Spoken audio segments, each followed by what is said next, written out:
Baik, salam sejahtera buat teman-teman yang mendengarkan video saya bersama teman-teman di Genesis dan juga Investor Club. Ya, saya mau share tentang analisis fundamental, di mana kita tahu bahwa ini menjadi senjata untuk kita melakukan analisa saham selain analisis teknikal. Saya pribadi, sebelum saya lanjutkan, saya ini adalah orang yang menganut dua-duanya ya, analis fundamental, juga analis teknikal. Dan saya juga tidak melihat bahwa kedua-duanya ini adalah sesuatu yang bermusuhan begitu. Malahan ini sesuatu yang saling melengkapi. Nah, pada seri kali ini saya ingin memperkenalkan dulu apa sih itu analis fundamental, dan seterusnya nanti ada beberapa seri yang saya akan membahas lebih mendalam tentang analis fundamental. Baik, analisis fundamental. Nah, ini ada beberapa hal yang saya mau angkat. Apa sih analisis fundamental? Mengapa perlu analisis fundamental? Apa saja sih tools-nya? Apa saja sih yang harus kita perlu perhatikan di dalam analisis fundamental? Mudah-mudahan sih dari perkenalan saya ini, teman-teman sekalian, saudara-saudara sekalian, Bapak Ibu, tidak melihat ini sesuatu yang menakutkan gitu ya, atau melihat analis fundamental, oh ini hanya orang yang memang latar belakang pendidikannya finance atau ekonomi. Sebenarnya yang latar belakang awam pun tidak bisa melakukan analis fundamental. Ya, nah,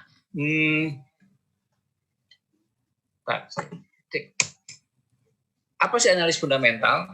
Bagi saya ini ada dua hal yang menarik. Ini sebuah upaya, jadi upaya untuk satu, mengukur potensi untung dan potensi rugi perusahaan. Jadi dari analis fundamental diharapkan kita dapat mengukur apa sih yang menjadi potensi untung dan potensi rugi. Ingat, saya garis bawahi kata potensi, berarti ini sesuatu yang bukan sudah terjadi, tetapi lagi-lagi ini yang kita harapkan akan terjadi di masa depan. Ya, jadi analis fundamental itu melihat potensi, bukan melihat sesuatu yang sudah terjadi. Dan yang kedua, memperkirakan nilai fundamental perusahaan. Apa tuh nilai fundamental perusahaan? Nah, ini penting sekali kita perlu tahu nilai fundamental perusahaan. Karena itu, saya akan menjelaskan kenapa kita perlu melakukan analisis fundamental. Bisnis perusahaan itu bukan tanpa resiko. Jadi, kalau kita mau melihat bisnis perusahaan, itu tidak hanya bicara dia untung aja, tetapi ada faktor-faktor dan hal-hal yang bisa membuat tidak menjadi untung malah menjadi rugi. Oleh karena itu perlu analis fundamental. Apa sih yang menjadi faktor resiko dari perusahaan itu? Sehingga bisa saja bisnis itu kalau tidak berjalan lancar seperti apa. Jadi di sini kita lihat analis fundamental untuk membuat kita, investor itu menjadi lebih siap jika memang risiko terjadi. Lalu yang kedua, perlu nilai fundamental. Kenapa? Karena biasanya nanti harga saham itu akan berfluktuasi di sekitar nilai fundamentalnya. Nah, bayangkan jika perusahaan itu, jika kita tidak tahu nilai fundamentalnya, maka gampang sekali ya kita akan digerakkan oleh namanya rumor, begitu ya. Bahkan hal-hal yang justru sifatnya tidak pasti. Tapi kalau sesuatu yang kita tahu, oh ini kondisi keuangan baik, tidak seharusnya dia harganya serendah ini, maka dia pasti nanti akan kembali ke nilai fundamentalnya. Atau oh harga saham ini nilai fundamentalnya harganya terlalu tinggi dari fundamentalnya, maka dia akan kembali lagi. Jadi biasanya harga saham akan berfluktuasi di sekitar nilai fundamental. Nah, bayangkan jika kita tidak tahu nilai fundamentalnya, maka harga saham itu akan bergerak sangat liar. Begitu. Bisa saja dia terlalu tinggi, bisa saja terlalu rendah, dan itu yang membuat akhirnya saham itu seperti judi, begitu, atau seperti spekulasi, karena kita tidak tahu ini sebenarnya harganya setinggi itu atau serendah. Karena itu, makanya karena saham itu punya nilai fundamental, maka saham itu sebenarnya bukan sesuatu yang bersifat judi, ya, tapi sesuatu yang memang bisa kita analisis dan dipertanggungjawabkan. Oke, nah. Lalu untuk analisis fundamental apa sih bahan masaknya? Mungkin kalau analisis teknikal ya kita bicara grafik-grafik begitu. Lalu analis fundamental apa sih? Nah, analis fundamental ini lebih banyak hal yang harus dilihat, begitu. Kita tahu bahwa perusahaan itu dipengaruhi oleh banyak hal, ya.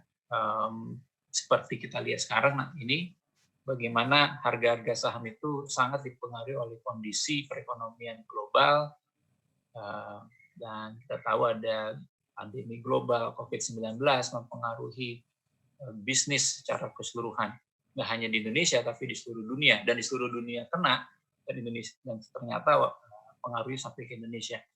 Oleh karena itu, analis fundamental itu kita pertama harus melihat kondisi perekonomian global. Pertama-tama saya tulis seperti ini poinnya tanpa bermaksud untuk mana sih yang lebih penting atau mana yang lebih dulu, ya. Tapi saya kasih lihat bahwa ini hal-hal yang perlu diketahui. Pertama, kondisi perekonomian global. Lalu yang kedua, kondisi perekonomian di negara tujuan investasi, dalam hal ini Indonesia. Oke, berarti kita bicara kondisi perekonomian di Indonesia. Lalu kondisi industri tujuan investasi, dan yang terakhir kondisi perusahaan tujuan investasi. Jadi kalau kita lihat 4 faktor ini mempengaruhi menjadi bahan masak dari analisis fundamental. Analisis fundamental tidak hanya bicara kondisi perusahaan saja, tetapi juga kondisi industri di mana perusahaan itu ada. Bahkan sekarang di zaman yang kalau orang bilang VUCA seperti ini, gitu ya, yang batasan-batasan industri menjadi blur begitu, sehingga satu industri bisa dipengaruhi oleh industri-industri yang lain. Nah, ini menjadi menarik begitu. Lalu kita juga tidak hanya melihat industri saja, tapi kita melihat perekonomian secara keseluruhan di negara tujuan investasi itu. Dan tidak hanya itu, kita juga lihat kondisi perekonomian global. Nah, ini menarik. Kenapa sampai kita meneliti kondisi global? Kita tahu bahwa di Bursa Efek Indonesia itu tidak hanya investor domestik saja yang ada di sana, tapi ada investor asing. Dan investor asing ini mereka berinvestasi di berbagai negara. Sehingga ketika investasi mereka, misalnya nih, di satu negara, anggap saja kita bicara di Amerika Serikat, mengalami kerugian, tetapi misalnya mereka investasinya di Indonesia mengalami keuntungan. Apa yang akan mereka lakukan? Mereka akan menjual investasi di Indonesia untuk menutup kerugian mereka di Amerika Serikat. Dan itu pernah terjadi waktu krisis subprime mortgage loan tahun 2008-2009. Padahal yang bermasalah adalah bank-bank di Amerika Serikat, kondisi properti di Amerika Serikat, tetapi kok Indonesia kena. Waktu itu sempat indeks kita jatuh sekali ke level kalau nggak salah sekitar 1.100-an, 1.111, jatuh sekali. Karena apa? Karena tadi uang yang kondisi investor global itu menarik untuk menutupi kerugiannya di Amerika Serikat. Jadi teman-teman sekali, kita tahu bahwa kondisi perekonomian global itu mempengaruhi. Mau nggak mau kita harus mengakui bahwa itu bisa mempengaruhi, karena uang itu mengalir dari berbagai dunia. Kalau seandainya uang itu hanya berputar di Indonesia saja, ya maka kita tidak perlu melihat kondisi global. Tapi kenyataannya Indonesia merupakan ekonomi yang terbuka, sehingga investor global pun bisa masuk ke sini. Baik, lalu kita sudah tahu, oke, bahan masaknya kita harus tahu perekonomian global, kita harus tahu perekonomian di negara tujuan investasi, lalu kita juga harus tahu industrinya, performance kinerjanya seperti apa, juga kondisi perusahaan yang mau kita investasikan seperti apa. Nah, lalu ini kalau kita sudah tahu, lalu apa selanjutnya? Nah, saya berikan 3 pilar, 3 pilar fundamental, nilai fundamental perusahaan. Ada 3, yaitu cash flow, market yield, dan growth. Jadi dari semua kondisi bahan masak yang tadi kita sudah dapat, kita harus bisa link kan atau hubungkan dengan ketiga pilar ini. Nah, 3 pilar ini kalau teman-teman lihat ada nilai plus, artinya apa? Berarti kalau nilainya plus, ya itu jika itu makin membaik, ya maka akan meningkatkan nilai fundamental perusahaan. Yang ujung-ujungnya nanti juga akan meningkatkan nilai pasarnya. Lalu ada market yield di situ. Nah, itu faktor negatif. Jika itu bertambah, maka itu akan mengurangi nilai fundamental perusahaan. Lalu ada growth. Jika itu bertambah, maka itu menjadi faktor plus untuk nilai fundamental perusahaan.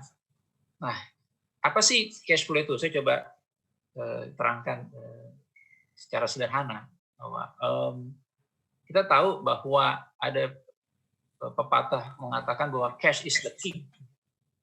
Berarti cash flow ini yang menjadi istilahnya faktor penting dari fundamental perusahaan.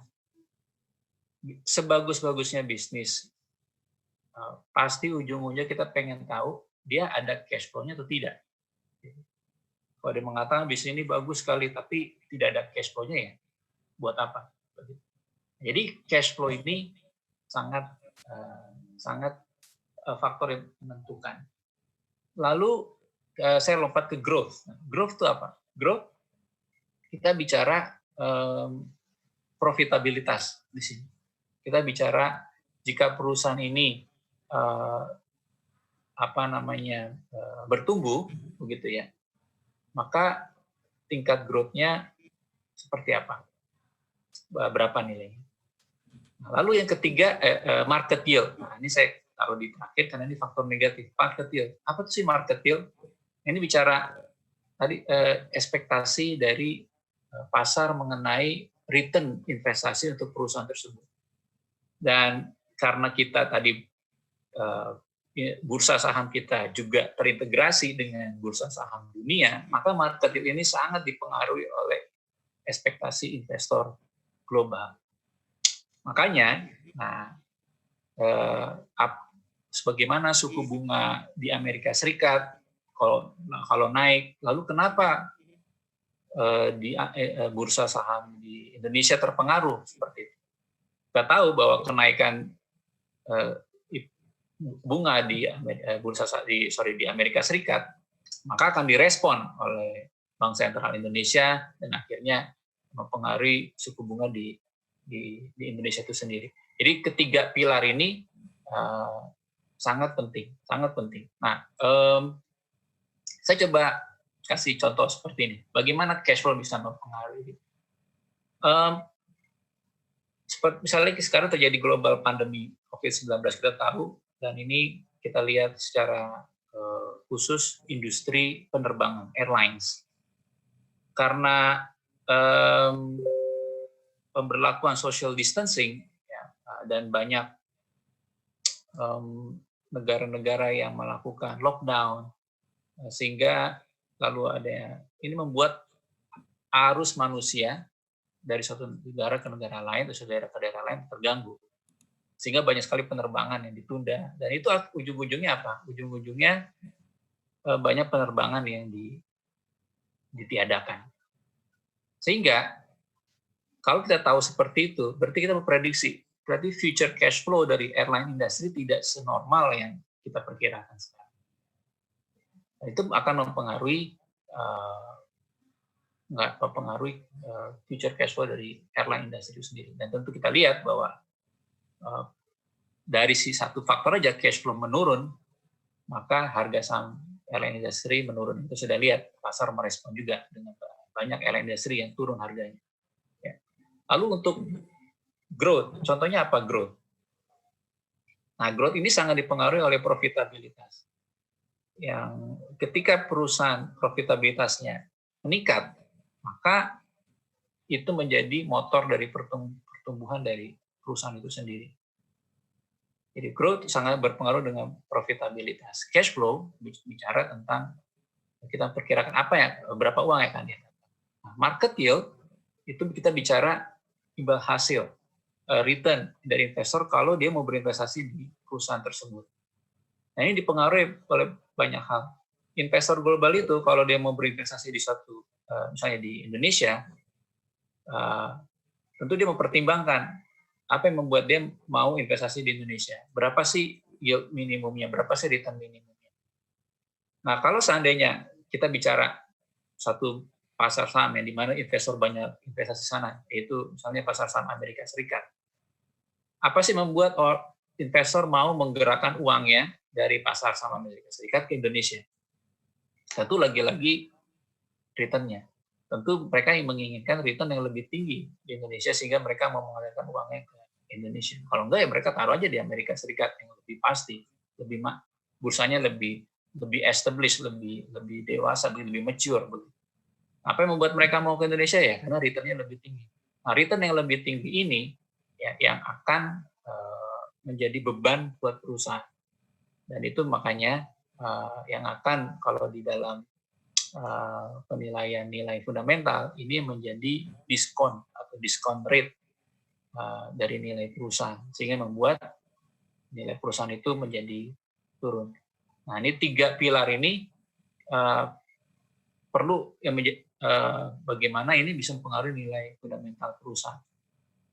Nah, ini kuncinya. Kalau kita ingin melakukan market timing dengan analisis fundamental, ya, adalah gampang. Gampang susah ya. Kita harus melihat gap antara ekspektasi pasar dan realisasi pada ketiga pilar tersebut. Gap. Selalu ada gap. Sebagai contoh, misalkannya pasar memperkirakan penjualan dari suatu perusahaan bertumbuh 10%. Jadi saya bicara cash flow. Jadi market memperkirakan dia bertumbuhnya 10%. Kenyataannya dia tumbuh 12%. Jadi melebihi ekspektasi dari pasar itu sendiri. Maka itu akan menjadi faktor untuk mendorong harga saham naik. Ya, sebaliknya, pasar memperkirakan berekspektasi cash flow-nya 10%, tapi ternyata dia tumbuhnya hanya 7% atau 8%. Wah, berarti ternyata mereka di luar perkiraan mereka dan nilai pasarnya akan turun. Nah, jadi kita harus lihat gap-nya itu, gap antara apa yang pasar perkirakan, apa yang realisasi. Sama juga dengan growth. Misalkannya kita bicara profitabilitas, kita bicara satu indikator lah, misalnya return on equity (ROE). Pasar memperkirakan ROE-nya biasanya 15%. Tapi entah kenapa ya, kok sekarang turun deh jadi 12%. Ada apa ini? Ya. Maka itu akan terjadi gap. Nah, gap itu akan mendorong, karena dia lebih rendah dari ekspektasinya, maka mendorong harga saham akan turun. Tetapi kalau seandainya, wah, ROE-nya biasanya 15%, kok sekarang jadi 20% ya? Nah, itu di atas ekspektasi, sehingga harga pasar akan naik. Juga dengan market yield, sama juga market yield. Nah, ini biasanya sangat yang mendorong ini kita bicara suku bunga. Nah, seperti saya tadi sudah katakan, misalnya suku bunga di Amerika Serikat mengalami kenaikan. Ya. Akibatnya apa yang terjadi? Wah, akhirnya ya udah, yang sudah investasi di Amerika lebih nyaman karena suku bunganya naik di sana. Lalu di Indonesia berpikir, waduh, kalau seandainya Amerika menaikkan suku bunga, maka devisa akan mengalir ke sana semua. Padahal Indonesia juga butuh devisa nih. Sehingga Indonesia juga dalam hal ini Bank Sentral, Indonesia menaikkan juga suku bunganya. Sehingga menjadi seimbang. Beberapa mengalir ke Indonesia juga. Sehingga devisa Indonesia masih dapat kebagian. Nah, Bank Sentral menaikkan suku bunga, berarti menunjukkan apa? Menunjukkan ekspektasi dari investor naik. Oh, yang aman aja ya. Kita bisa bicara suku bunga bank begitu. Bank itu yang paling aman kalau kita mau taruh uang di sana. Itu aja sekian ya naik. Berarti untuk saham ya saya naikin lagi return saya. Ya, karena kita tahu saham lebih beresiko dibandingkan kalau di bank. Maka apa yang terjadi? Market yield-nya akan naik. Nah, kalau kita lihat di sini faktornya kan positif. Nah, itu akan menekan nilai perusahaan. Jadi lagi-lagi gap antara ekspektasi dan realisasi inilah yang akan mendorong nilai fundamental itu dan memenuhi nilai perusahaan. Makanya kapan sih kita bisa melihat gap itu terjadi? Ya ketika biasanya laporan keuangan dipublikasikan. Tetapi sebelum laporan keuangan dipublikasikan, jika ada kejadian-kejadian yang luar biasa, saya kuat luar biasa, kita mesti lihat dari koran atau kita lihat dari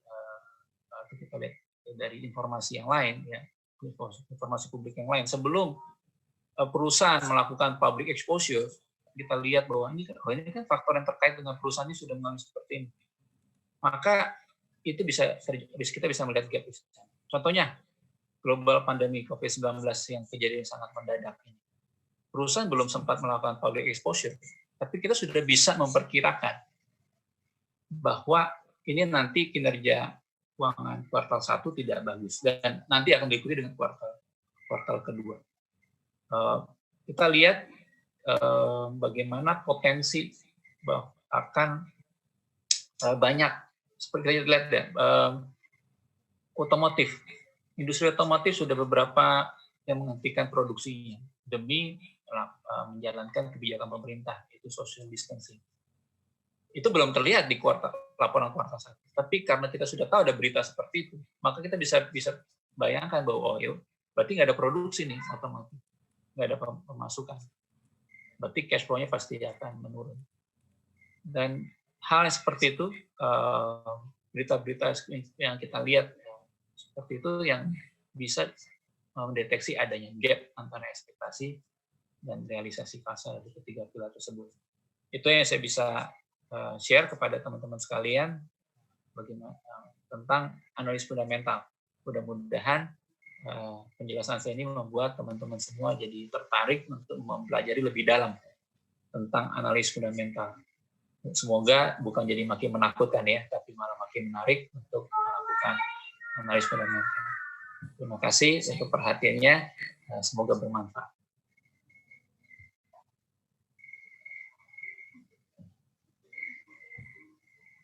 Udah. Oke, thank you Pak Aldo, sharingnya mantap banget. Sama-sama. Ya, jadi kuncinya kan market gap ya. Berarti kita mesti belajar lagi nih cara menghitung masing-masing dari 3 pilar tadi berarti ya, supaya bisa tahu ini gap apa enggak kan sebenarnya ya Pak. Ya, betul. Berarti kita nanti masuk ke seri berikutnya berarti ya, cara menghitung itu ya. Iya.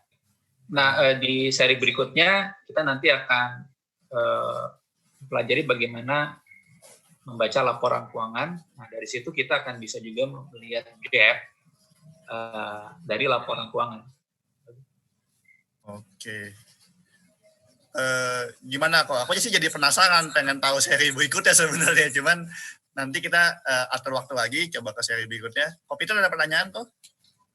Yang pasti dari gap itu sih ada gambaran harus bagaimana. Jadi pasti ada sangkut pautnya sama ROE, sama PER, sama PBV, itu pasti ada sangkut pautnya nanti di situ. Betul. Kita nanti saya akan memperlihatkan bagaimana sih cara melihat gap dengan indikator tadi, indikator canggih-canggih tadi, PBV, PER, ROE. Bagaimana ini bisa berbicara, tapi sebelum kita harus tahu dulu itu indikator apa dan bagaimana melihat gap dengan indikator-indikator tersebut.